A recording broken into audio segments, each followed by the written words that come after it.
meant to put a stop to this bloodied, atrocious war in the heart of Europe. But now, I would like to introduce our special guests that have a special message for us. Tomorrow in Lviv, something named an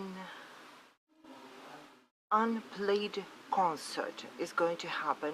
These are musicians from different parts of Ukraine who had to leave their homes. They gathered here in Lviv in order to keep up the fighting spirits here in Lviv and Ukraine, to raise funds for their colleagues and to make their contribution for victory. I'd like to invite the team who are getting ready to launch the Unplayed Concert. And my question over to you is, please share the idea that brought all of you together. Greetings. Greetings on behalf of all of us. This is Orest Smovz, violinist.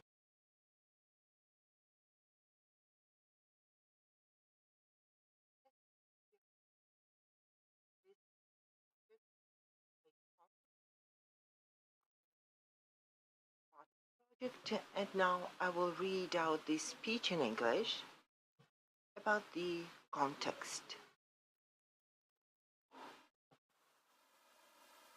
Hello, thank you for being here. It's 24th day of Russia's war in Ukraine, of unsuccessful attempts to enslave the spirit of our people, 24th day of fearless resistance of Ukrainians on all fronts: military, civil, partisan, diplomatic, cultural, and so many others. At this point, any Ukrainian can tell you a story either about themselves, about their close ones, that would describe the atrocities of Russian army on our soil. Being journalists, you know these stories too well, so I will not focus on that. Living in such conditions, constantly trying to help someone, some of our close ones, it is difficult to think about culture, music in particular, but important, since culture is self-identification, culture is soft power. Culture, whether we like it or not, is also one of the warfare tools.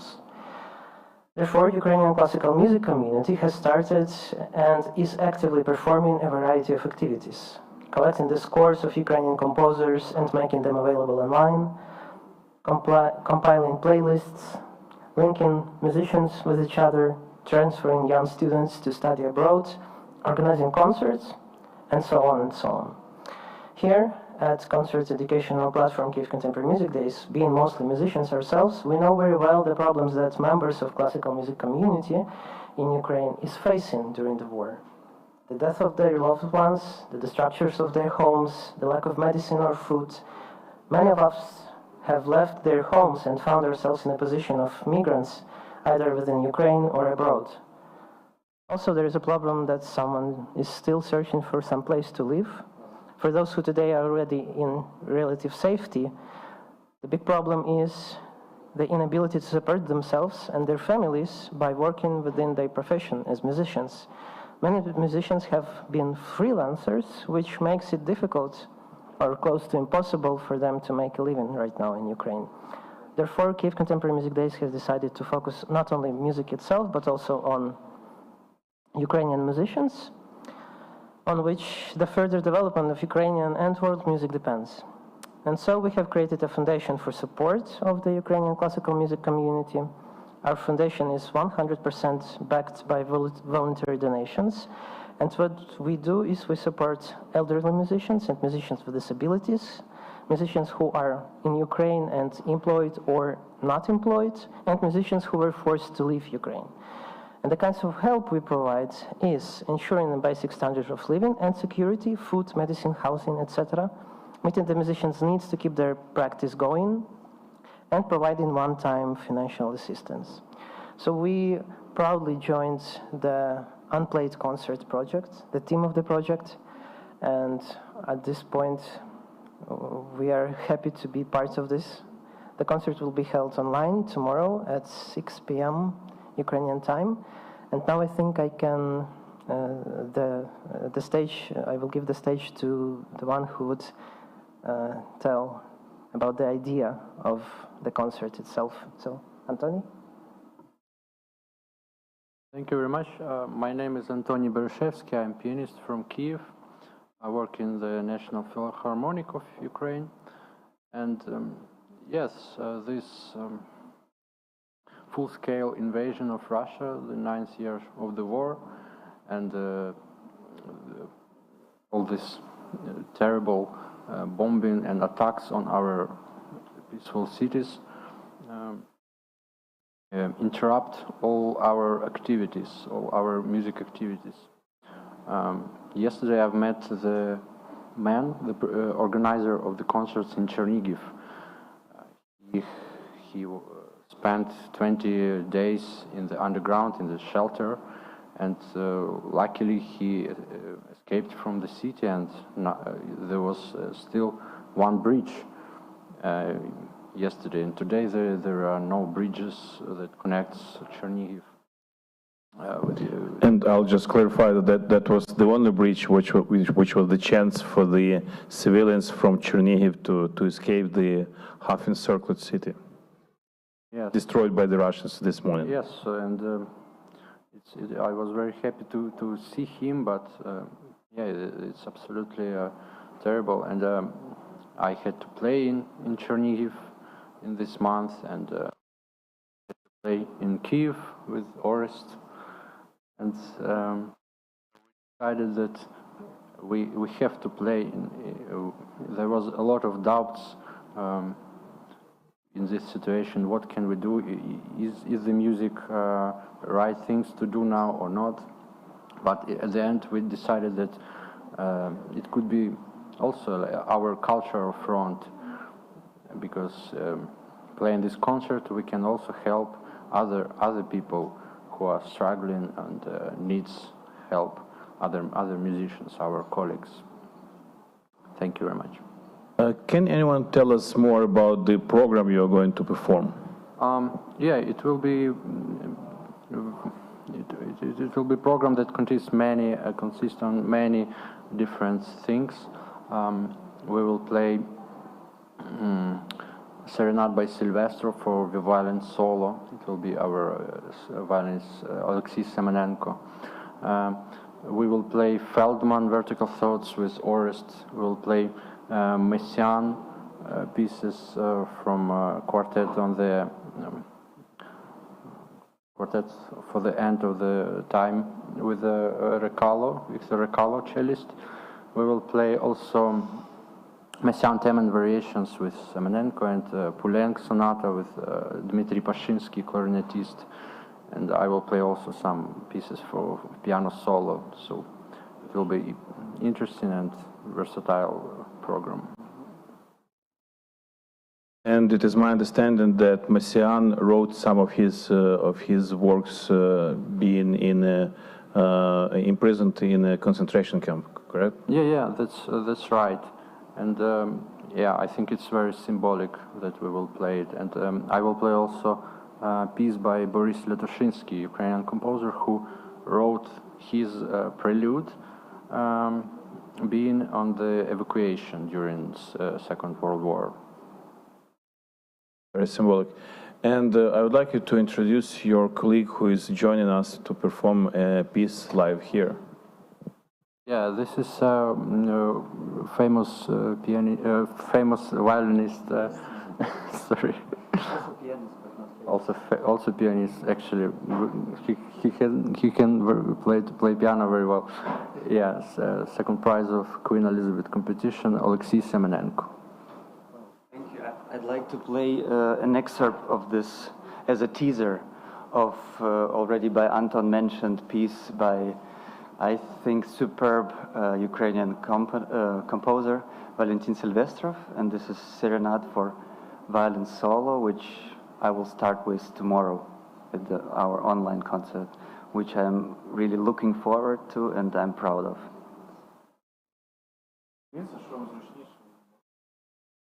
Якось звідси, не так?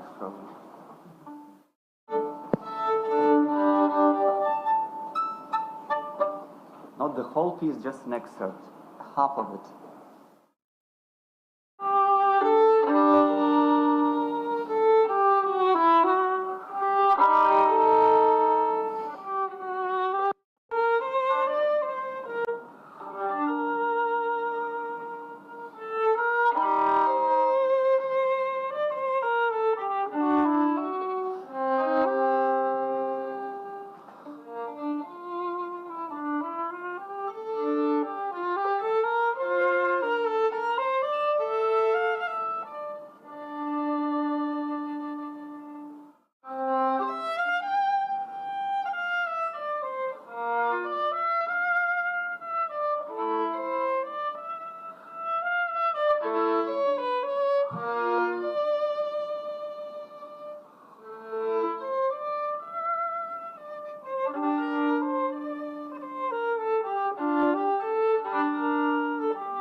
Welcome. We will be happy to welcome you tomorrow.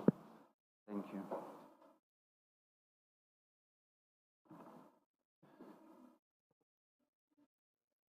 Thank you. These were participants of the project called the Unplayed Concert, and we have more to add, so you're very much welcome. On behalf of the team, we would also like to add. So to add that the stream is going to be held tomorrow, Thursday, at 8 p.m. Kyiv time. It will be on 6 p.m. Kyiv time. It will be free to attend online stream on YouTube and Facebook. There will be also a recording that the organizers will be happy to share afterwards with any media that would find interest in that. And also we would like to thank the partners who joined us and will stream the concert as well. Those are Ukraine UA, Ukrainian Institute, State Arts Agency of Ukraine, Lviv Philharmonic, Ukrainian Contemporary Music Festival that is based in New York, USA, Forest Collective that is based in Melbourne, Australia, Autonomous Publishing House that is based in the Netherlands, New Symphony Orchestra in Bulgaria, and Music Biennale Zagreb. It is also very important for us so that you would find a possibility to share the links to the concert itself, but also for the foundation and donate, which is actually possible right now, tomorrow, and within 1 week and in 1 month as well. Thank you. Thank you very much. Participants of the project called the Unplayed Concert. It's the concert which was not played in the cities where these musicians came from, but it's the concert which will be played tomorrow here in Lviv, in this free and unbroken country of Ukraine. Thank you very much for being with us. Our next event will be here at 1:30 p.m. We'll be joined online by the world-known and award-winning filmmaker Oleg Sentsov, who is now part of the territorial defense of Ukraine. Oleg will tell us about his story of the war. Thank you for being with us. Stand with Ukraine.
Ladies and gentlemen, we will start our next event momentarily.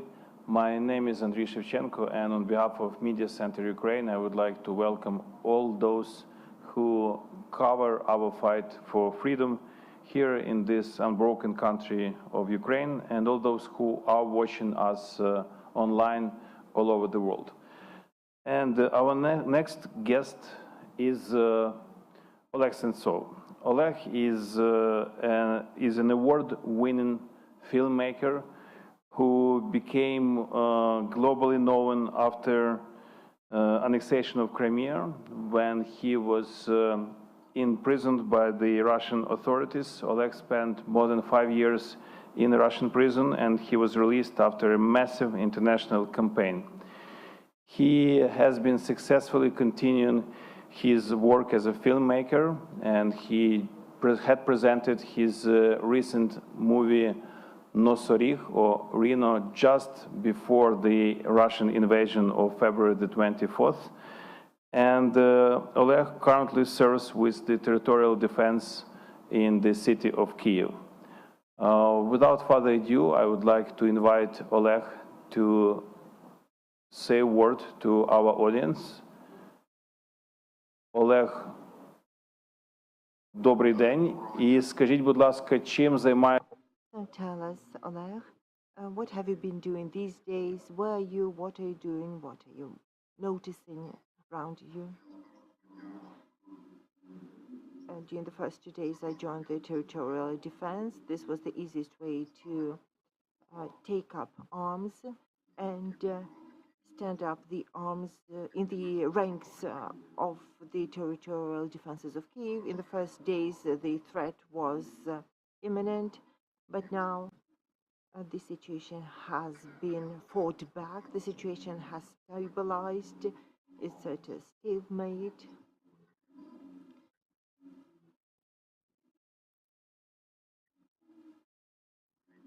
For 10 days, we've seen incessant shelling day and night, and we are also rotating.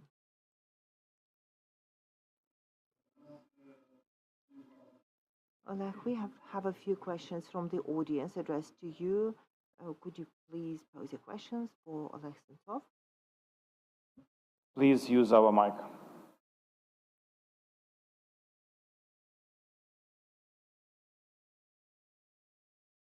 Yeah, I wanted to ask you first, how are you? And the second question is, in these last days, there have been many indiscretions, voices about an involvement of Belarus in the war, which would mean that even in this part where we are now, in Lviv, the war could come from north. So how is the situation on the field, and what is your sensation about this? Maybe let's start with the first part, which was, how are you?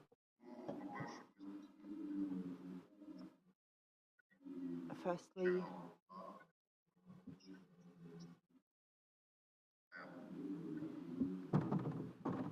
we are doing all we can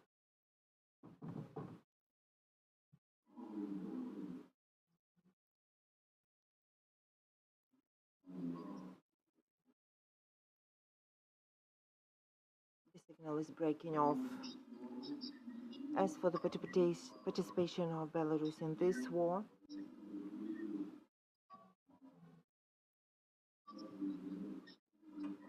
the President Lukashenko will not back out.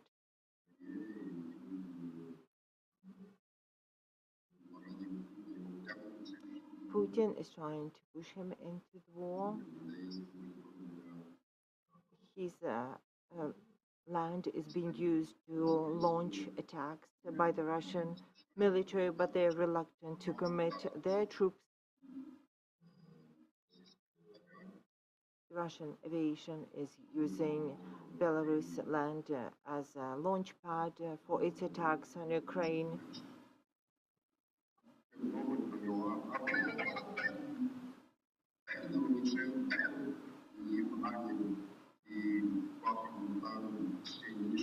the morale in the Belarus army is even lower than in the Russian army. They know of the heavy defeats inflicted on the Russian troops.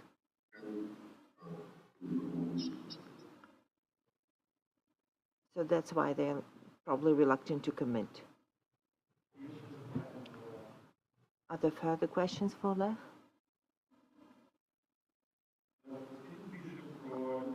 Oleg, can you tell us, we do have a question. Oleg, tell us, are you getting all the supplies that you need at the territorial defense? Do you have enough supplies, ammunition, etc.?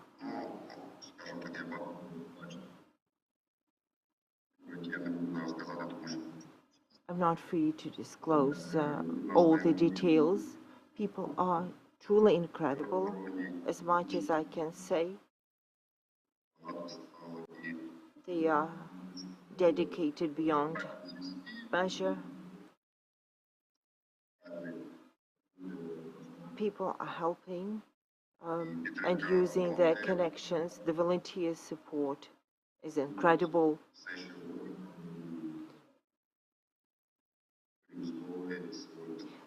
We are receiving all the supplies from the friends, from the volunteers, from people, except the weapons, of course.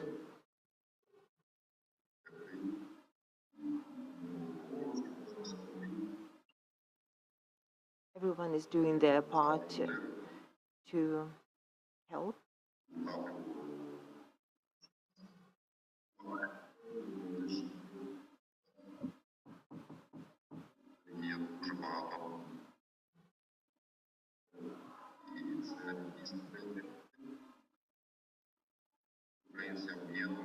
The Ukrainians are standing together, strongly united. We are seeing incredible feats of courage and valor. And this is a truly national effort.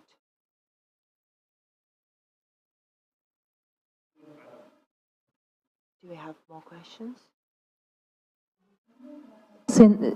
Can you tell us since when exactly you are participating in territorial defense, and what exactly are you doing, as far as you can tell us, in, are you participating in fighting, are you securing?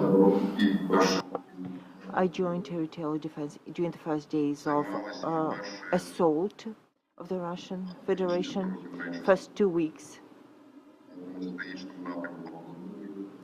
We were responsible for a strategic direction. We were holding defenses, providing security.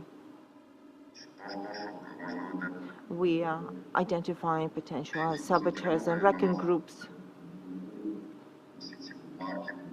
We are looking for tags, markings of the enemy made with the luminescent paint.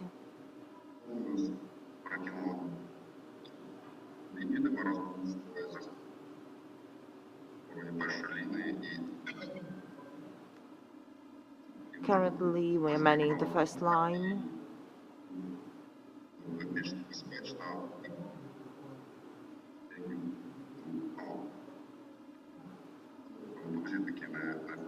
Some fighters have received some injuries, some received traumatic brain injuries, and we are now on another shift, and I'm deputy commander for logistics. So that's my area of expertise. Another question. As a filmmaker, how does it feel to be militarily involved? You're an artist, you're a writer, and a famous political prisoner, and now a fighter.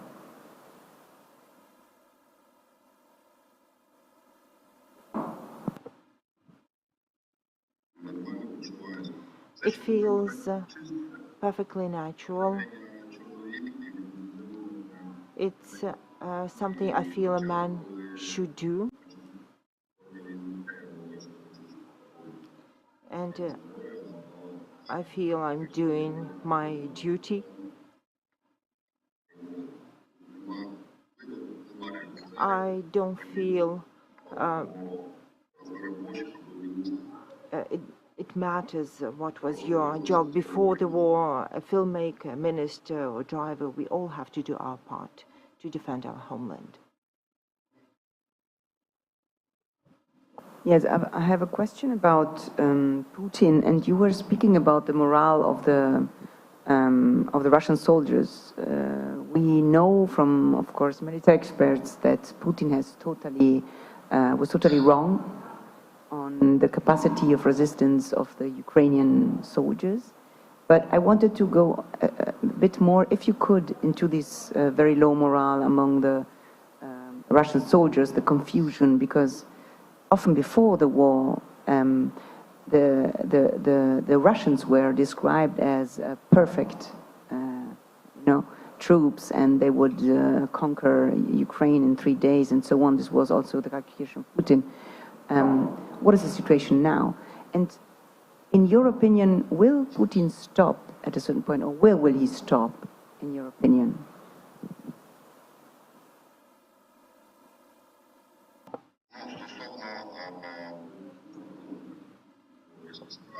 As for the morale of the Russian army, it's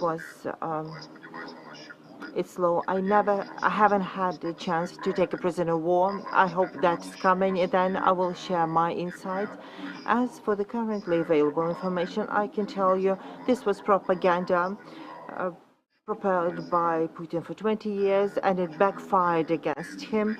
They started to believe that they have the best army in the world, the second, even the first army in the world, that they have the best weaponry, they have the best trained groups, and they would capture any country in a lightning assault. They believe their propaganda, and now it's backfiring at them. It turns out that their army isn't combat ready, that the logistics is faulty, they have a lot of tanks, but they burn as an entire convoy, that the aviation cannot gain air supremacy because of the Ukrainian robust air defenses. They thought the Ukrainian army doesn't exist, it's just a collection of banderas and Nazis as they represent us in their propaganda. Turned out to be highly trained, highly motivated army that is replenished with volunteers, putting up a fierce fight with all the means they have at their disposal. And they lived in this imaginary world of their own propaganda, and when they had a clash with reality, they are having trouble coming to their senses. They can't understand what's happening, as they've fallen for their own fakes, for their own stories. As for the second part of your question about Putin, Putin is not going to stop. He's not going to cease. He cannot back out. He's going to be pressing again and again. He's going to escalate aggression. He's going to resort to ever fiercer shellings and bombing, and no negotiations are going to succeed. He will keep talking ultimatums, and he's going to go to the very end. Any negotiations with Putin before the major launch of aggression didn't make any sense, and I kept saying it then. And I still don't know what sense any negotiations with Putin can make. But even those who can follow him resulting from a coup d'etat revolution or a palace coup, there should be 3 points of any negotiation. The release of all the occupied territories, including Donbass and Crimea. Secondly, the payment of reparations for all the losses inflicted by Russia on Ukraine, and this goes into the trillions of dollars. And the third point is the condemnation of Russia and his entourage as war criminals in the Hague Tribunal. These are the terms for our negotiations with anyone who succeeds Putin, and it doesn't make any sense negotiating with Putin. Any agreement that may be made today will not be worth the paper they're written on. People presume that Putin is logical, but he has proven his ultimate atrocity as he kills our peaceful people, women, children, the elderly, day by day. Що для вас буде моментом перемоги? Oleg, what will be a moment of victory for you?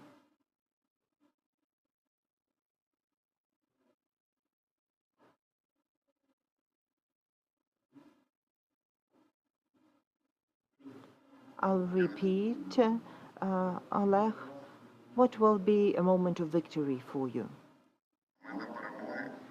A moment of victory is when I'll drive an armored vehicle into Crimea and drive up to my village in Crimea with the Ukrainian flag. This will be a moment of victory for me.